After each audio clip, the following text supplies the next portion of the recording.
Welcome to the Bracket Factory and welcome to the latest thrilling episode in the Big American V12 engine special project, which may soon have to have the word Rolls Royce in there somewhere.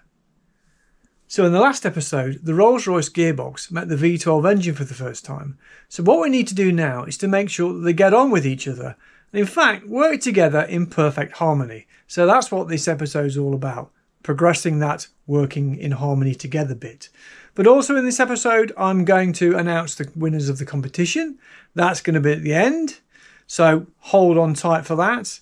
But for now, let's go over to the bench and talk about the cunning master plan. Right, so we're over at the bench and I'm going to explain the cunning plan in a bit more detail. So this is our big V12 engine here, and this is our sump, and this is our bell housing that's coming out like that. And what we need to do is connect the gearbox, and this is the bell housing like that. So problem number one is connecting the gearbox to the bell housing. So that's number one. Number two is that we have to connect the drive, and this drive is via a flywheel and a clutch cover and a clutch plate inside here, and that is connects to the gearbox. So that's number two, connect the drive. Number three is that we're going to have some kind of clutch release bearing, which is operated by some kind of lever, and that will move that way, and that is number three. And we have to do it in that order. I can't start connecting the drive if the box is not attached to the engine, and I can't start trying to work out how to disengage the clutch if I haven't got a clutch. So the very first step is to simply connect the gearbox to the engine. So that's step one, and that's what I'm going to do first. Next. Right then, so this is my ring that I'm making, and the critical dimensions are the inner radius, the radius to a series of bolt holes, which is there, and the outside radius. And the other thing is that the angle between the bolt holes, so theta here. So I know that there are 12 holes, so this angle must be 30 degrees. So the next measurement I need is the overall width of the ring. So that is basically from that edge there down to there. So I've got a steel rule. So the overall outside diameter is going to be 456 millimeters. So let's write that down, 456 OD. So the next measurement, which I need to do accurately, very accurately, is the distance between, the radius of these bolt holes. So the way I'm going to measure that is by put a couple of bolts in there, and I'm going to measure from one side of one to the one side of another, and the flat bit. And if I measure that, it is 429 millimeters. 429 millimeters. So divided by 2, that is 214.5 radius to there. So the third measurement is this internal diameter, which is to be taken from the gearbox. So let's go to the gearbox.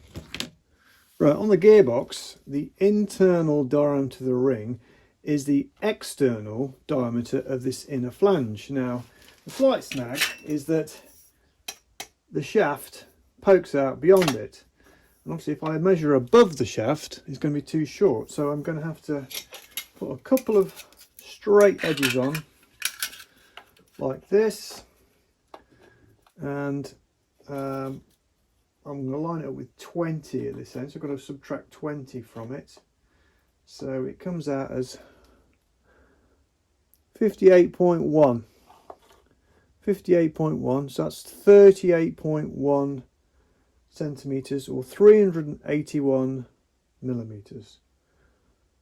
381 millimeters. So I can turn all that into a decent drawing. So the inner was 381 millimeters, which gives me a radius of 190.5. The pitch circle is 214.5. The outside diameter is 228, and the hole size is 9.5. So all of this gets converted into a CAD drawing, again with the help of my faithful friend Andrew Goodfellow. Thank you, Andrew. And we're going to email that off to the laser cutting place to get the thing cut. So you'll never guess where I am. All right, you probably will guess where I am.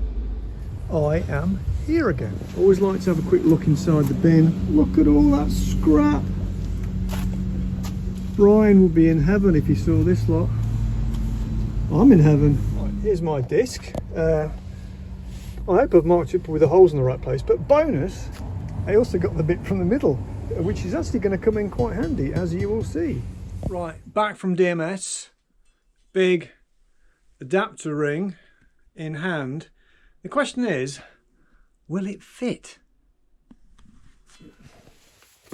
So, test number one is that it fits on here. Now, I measured this down to 0.5 millimeter tolerance, and it's be a miracle. It'd be a miracle if it fits.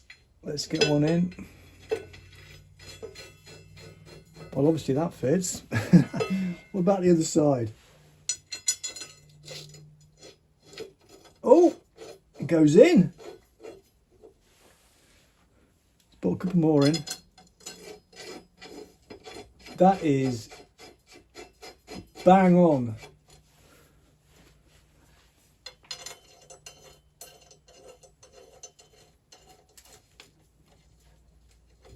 That's not screwing in. Oh, yes it is. That's screwing in.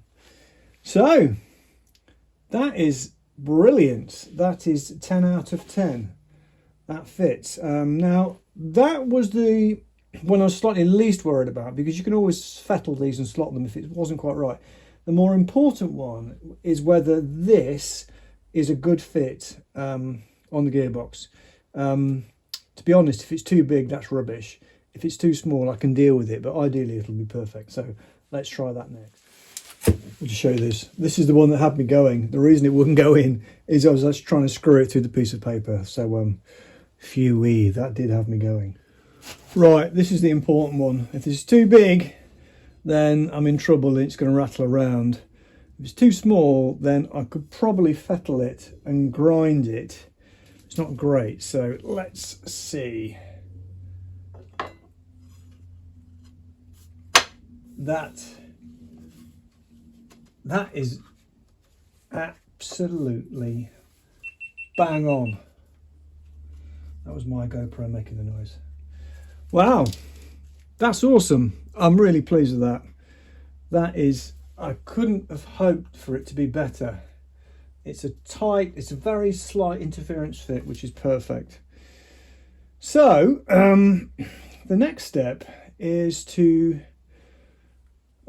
mark out and make the holes to line up with this gearbox, because the gearbox has got these oddly spaced holes, which I was no chance, there's no way I was going to get that right on this. So I'm going to mark these up and drill them. So that's the next job.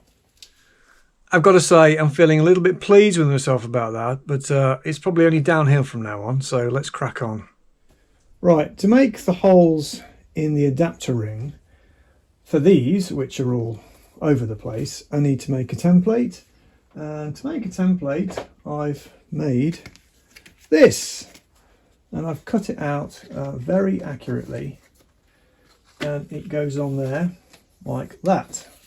So what I need to do now is make some holes. So what I'm going to do is poke this through here.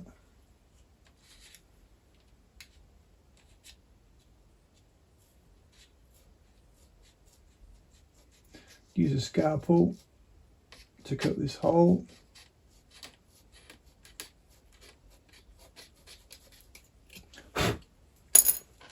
Put a bolt through there. So now I've indexed it.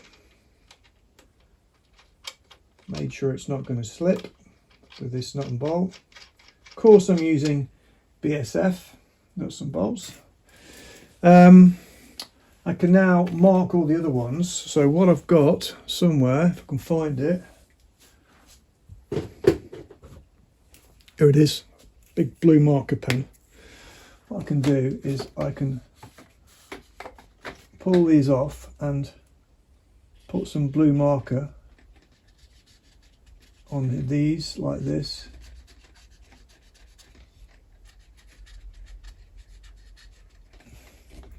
I now put it on and press down over the hole like that. You can see on here, hopefully, I've marked the holes. So I'm going to continue like that and mark them all up. You're probably thinking, why don't I just use a scalpel and cut the holes like the other one? You know what? I think I might.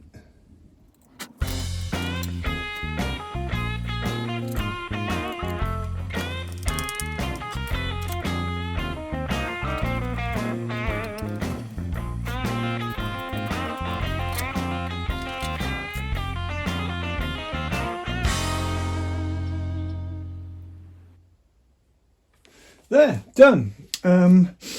I think it's never too late to change your mind on an idea, especially if it's easier. So using the scalpel actually turned out to be much easier. So what I need to do now is transpose this hole pattern to my connecting flange.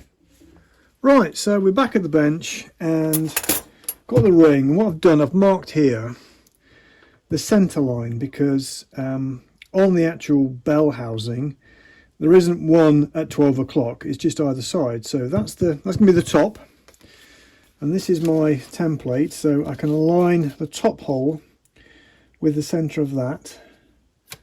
So what I'm going to do now is just mark roughly where the other holes are so that I can put some tape on and mark them more accurately.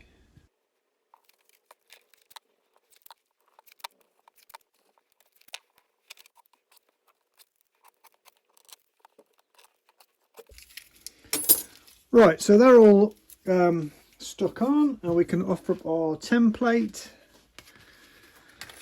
like that. So what I'm going to do now is I'm going to tape this down, make sure it's perfectly lined up. It's obviously exactly the same size. I might use some of this fancy frog tape for this. We're rolling out the best tape for this. So let's get this bit on first.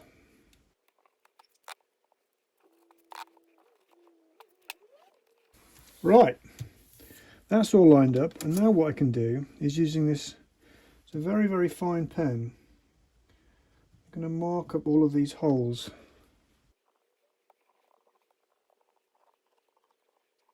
Right, they're done. So when we take this off, we'll obviously see there's two holes here, but at the bottom I should have two holes which line up with these two. So let's have a look. Right, yes. So if we now turn it round the correct way, this is what it's going to be. It's going to go this way, of course. And I've got my two holes lining up just there, which looks pretty good. Yeah, it looks like. Now, if it's slightly off by a degree or half a degree, it doesn't actually make any difference. I mean, as long as the thing lines up through the shafts, that's matter. If it's cockeyed by, well, you could have it cockeyed by 10 degrees, it wouldn't make any difference. It'd be a bit weird, but you know. So now I'm going to actually mark these up, these centres, just by eye. I can mark these up by eye pretty much, and then I'm going to punch them and drill them.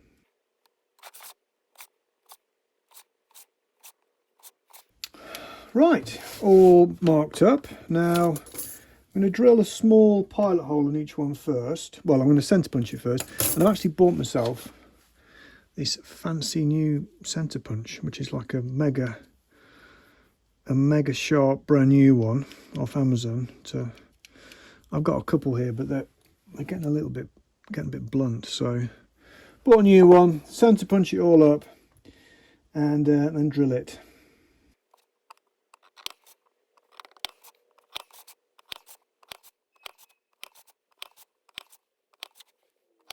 Right, that's all done.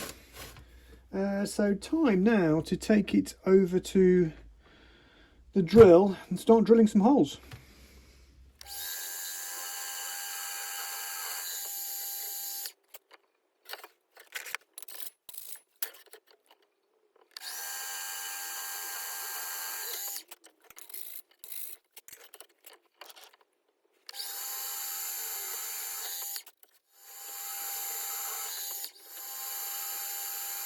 Right, I'm now back at the bench and I've drilled all of these pilot holes, and it's my chance to see if it's all going okay.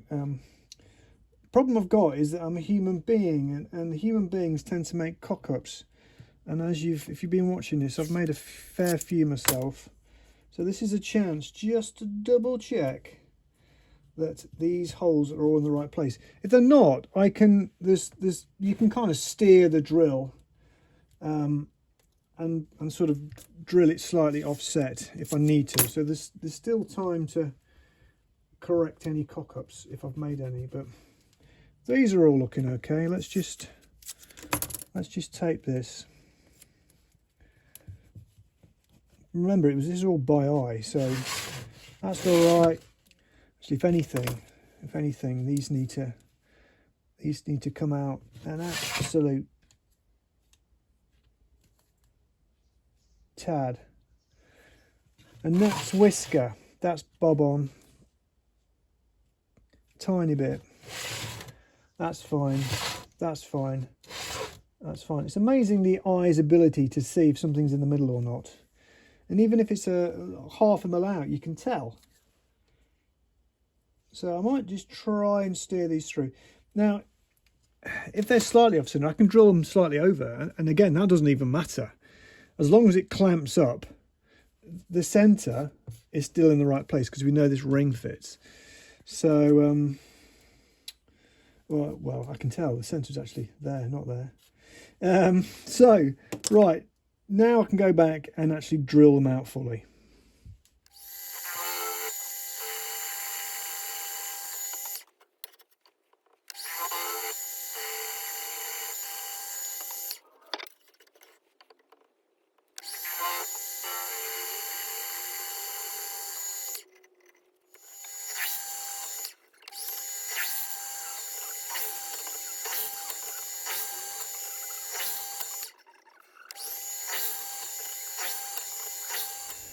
Right, it's now the moment of truth. I've drilled all the holes, so the question is, do they all line up? So that's the starting one. Can't line that up, then we don't stand a chance, do we? Come on. Right, okay, so that one's lined up. What about the others? Let's see. Yep. Yep. Yes. Yes. Yes. Yes. Yes. Yes. Ooh, bit tight. Yes. Yes. Excellent. So that's good news. Now, but. Heads of these bolts will foul with the engine flange, the inside comes down to there. So what I need to do is I need to basically use these countersunk, and I need to countersunk all of these holes on this side because of the engine side. And then when I've done that, I can offer it up to the engine. So back to the drill, more drilling, more countersinking. I bought a fancy countersinking head for the drill. Hopefully I won't blunt it to countersink this lot. So let's do that now.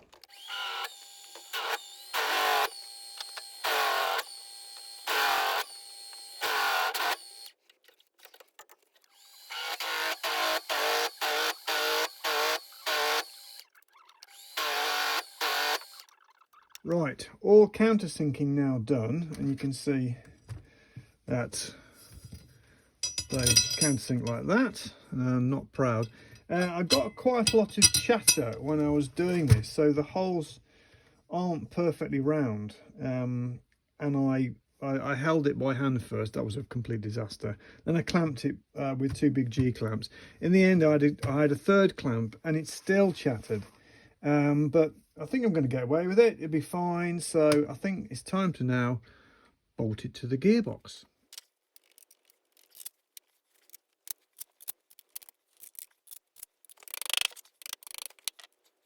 These two here are hitting the wood, so they're not going to go fully home.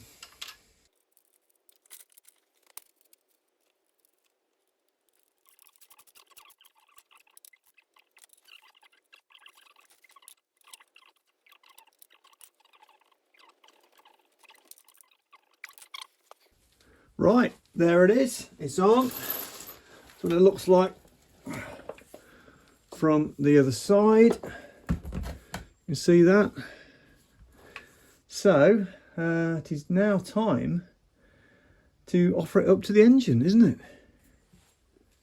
Right, let's see if we can manhandle this box on.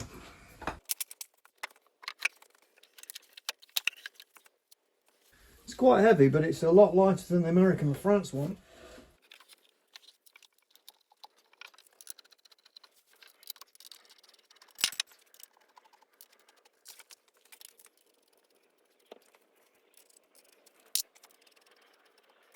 So there you have it. Box has now been attached to the engine. It's not looking too out of place either. I think it looks pretty good. And I've got to say, I'm quite pleased with that. I've not put all the bolts in, but I know all the bolts will go in.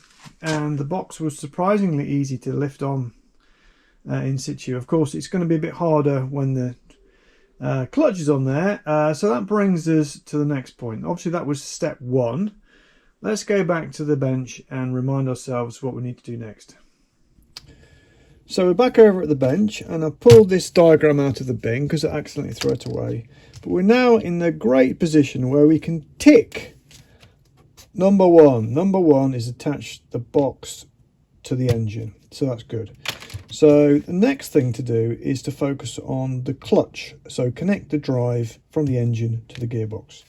So another diagram. So coming out of the engine, we have the old flywheel, which is like this. And what the plan is to do is to put a plate or another flywheel disc over the top of that, like that.